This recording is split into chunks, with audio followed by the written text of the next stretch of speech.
It's hump day. So It's we hump almost day. there. It could be lump day. You might catch something today. You might catch a lump.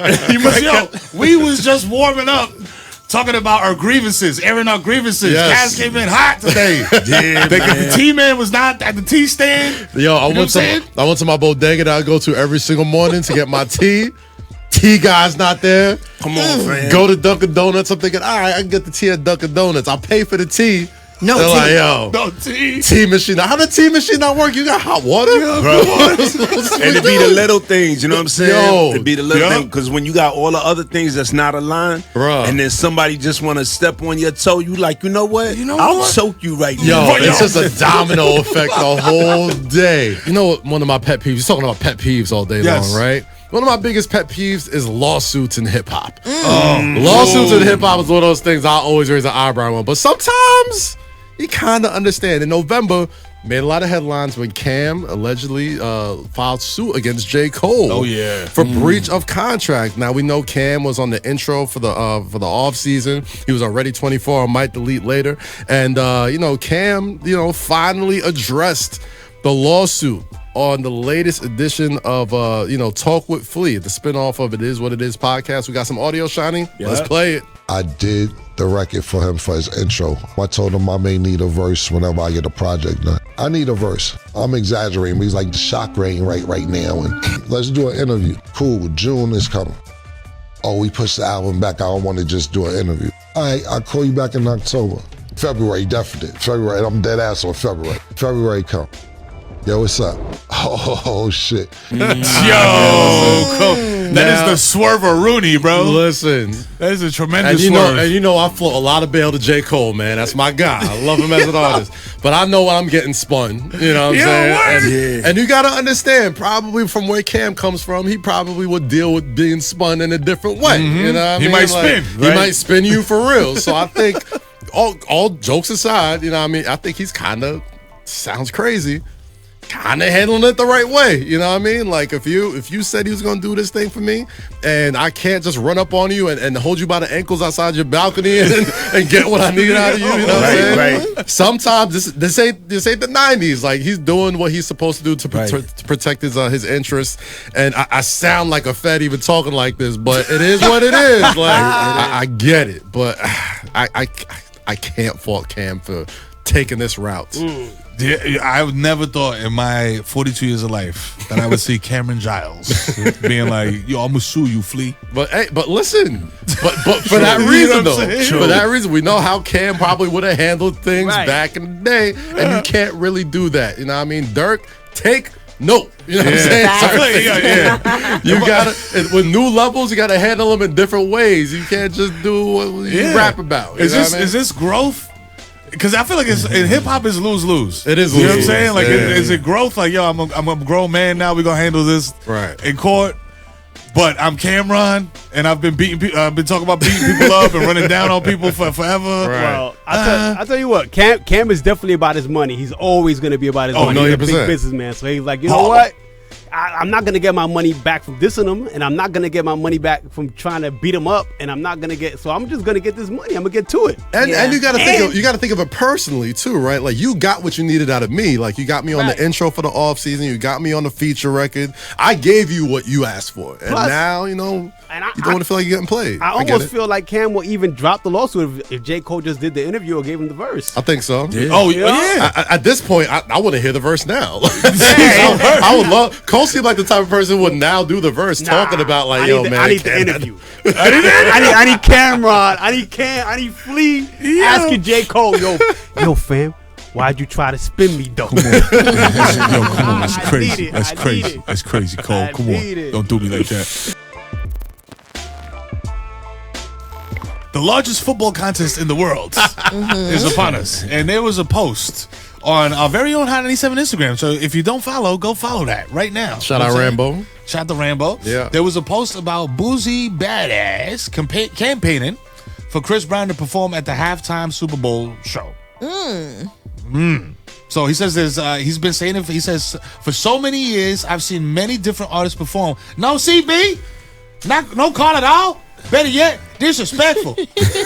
Chris Brown. You know what I'm saying? You great in our eyes, my G.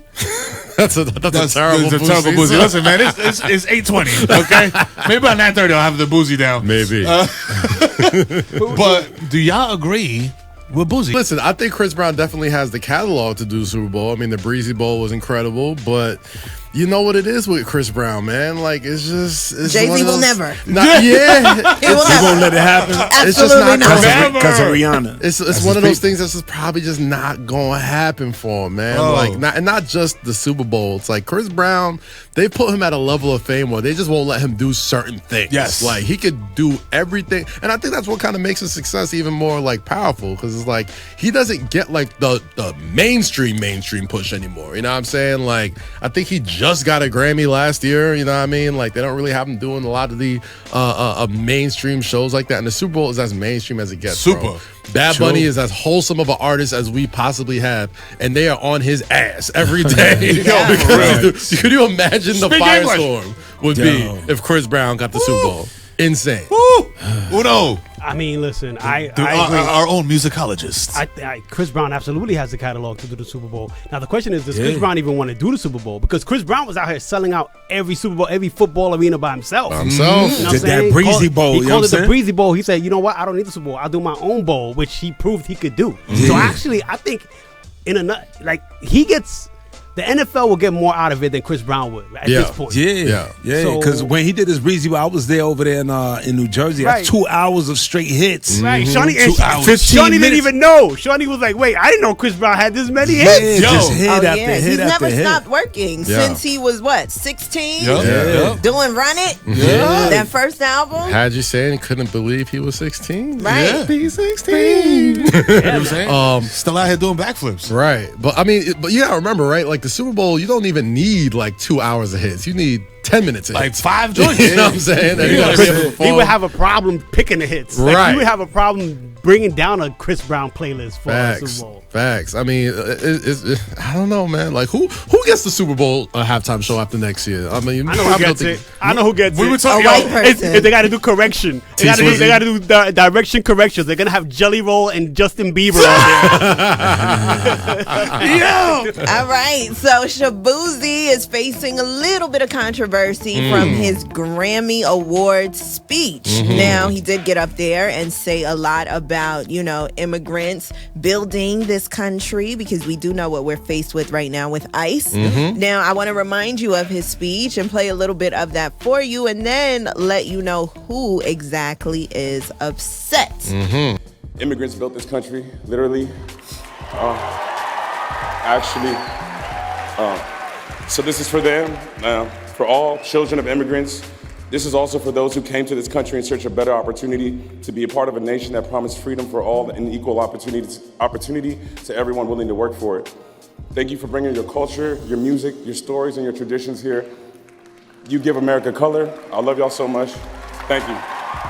Now, that was Shaboozey's speech, and of course, a lot of people online started to surface and basically are pointing out that it was actually enslaved black people rather than immigrants who did build this country up. And they are not wrong. I can start with that. However, the method in which this conversation is taking place is turning into a nasty front, where it is now turning into who can and who can't celebrate Black History Month and all of the things, when in fact 2 things can be true. Absolutely. Enslaved Africans did build this country, enough up for immigrants to come to this country and continue that build together.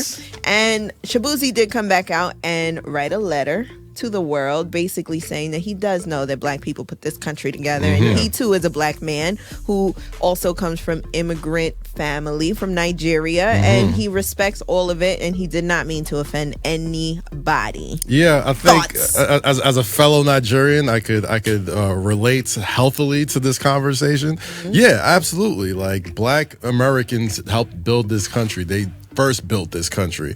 But I think it's the fact that Shaboozey is Nigerian is why he got such vitriol back from that community. There's been this weird thing happening, especially online, where we're just really trying to split black people into different groups and just have this sort of like intermingling hate between one another, where I just don't think it's necessary. You know what I mean? Like, there's been lots of, even when I was announced to join this show, to join this network, my mentions were full of FBAs telling me that I have no idea about this culture. I have no reason to be on the station. It can get overwhelming. So him putting that letter together and putting it out there, like, I understand why he did it, but sometimes you can't let bullies win like that, man. Like, sometimes you kind of got to stand on what I know what he was trying to say, right? Like, I know what he was trying to get at. Like, obviously, immigrants help make this country what it is, not literally build it from the ground up. Right. You know what I'm saying? So it's like, it's a tough situation to be in. And for him, I hope that his great moment wasn't marred by that. But we got to find a better way to sort of come together on these sort of things. Like, we on the same side, Chief. Like, I'm not trying to say anything away from black Americans. I don't think black Americans would want to take anything away from African Americans as well. We all in the same tribe, bro. Like, we all together. I try to tell people all the time, if we are walking that, I got 2 questions. Yeah. Everybody in this room, raise your hand if you're black. Right. You know what I'm saying? That was everybody in the room. That was everybody in the room, by the way. Raise your hand if you're black in America. Right. Like, you know hello. So that's what's going on with that. And I understand, you know what I'm saying? There's no nuance on the internet. No. That's what we got to understand. Nuance and context does not exist online. Yes. You know what I'm saying? So that's why that's going on online. But I feel what Shaboozey's saying. Like, this is the United States of America was built by black Americans first. Right. This country's still being built. You know what I'm saying? So there's people coming in waves. You know what I mean? And a lot of, like I said, black Americans started it, and the immigrants that came after started building more and adding to the fabric that is the United States of America. Okay. The thing that annoys me though about it is that, like, the way that they go about it, as far as like saying, oh, you're a tether and like you're just taking from your country and trying to take away from our history. Like, nobody's ever trying to take away from black Americans in this history. Like, I love black Americans. I consider myself a black American. I was born here. I was born in Long Island, New York. You know what I'm saying? I'm more black American in some cases than I am African American. You know what I'm saying? I've only been to Nigeria a handful of times, but they see your last name, they see a specific flag in your display name, and it takes a level of vitriol that I don't think Shaboozey was really ready for. I think he was going in there trying to say a unifying statement, trying to say the right thing. I didn't think people that looked like him was going to be the people that was going to be the most upset at him. So I think talk your ish, not your boy. He didn't really see it coming, but I understood what he was coming from, and I hope we can all move on from this. This is not the time for all of us of the same complexion to be infighting with one another. All right, we need to be united. They eating baby guts out there. I think that the hurt comes from people not acknowledging really what took place when enslaved Africans were brought to this country. Chattel slavery was a really, really disgusting, inhumane time where African Americans, enslaved Africans, were brought here and really put through the worst things in human history. And that's what needs to be spoken about more, so that we can come together and feel as one. You know? With respect. And that's a black fact. Yeah, the history needs to be put out there. And that's because they hide the history from us. So we got to continue talking about it. This is a great discourse to have. And that's what we do on Hot 97. That's right. Mia Bell do tell. That's right. Thank you, Mia Bell. You know what I'm saying?